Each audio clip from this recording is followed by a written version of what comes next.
Here at Penn State, it's hard to top the Nittany Lion when it comes to famous animals, but even he played second fiddle this week when the meteorology department was visited by arguably the most photographed Pennsylvanian of all, Punxsutawney Phil.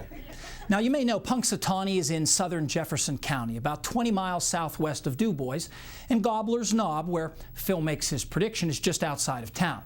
According to Phil's official website, he made his first forecast there in 1887, but continuous records of his predictions don't start until 1900. And since then, he's seen his shadow 94 times, which means 6 more weeks of winter, according to legend. 13 times, including last year, he didn't see his shadow, which the lore says means an early spring. Now, this fun folklore aside, there is some meteorology underlying the legend of Groundhog Day. February 2nd is 40 days after Christmas, a date set aside by early Christians as Candlemas Day, when candles used for the rest of the year were blessed.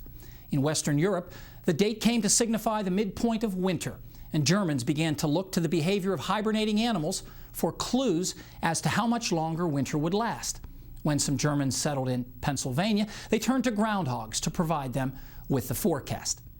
Now, when groundhogs hibernate, they really hibernate. Their body temperature drops to just a few degrees above the temperature of their burrow. That burrow is maybe 4 to 6 feet underground, typically below the frost line. But if the temperature there gets dangerously cold, the groundhog will wake up before its tissues freeze.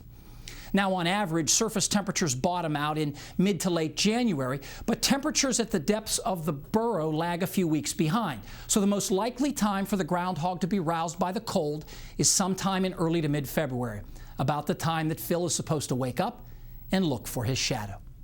By the way, if imitation is the sincerest form of flattery, Phil should be plenty proud. At least 30 other groundhogs, a few skunks, a chicken, and a porcupine now predict the weather on February 2nd.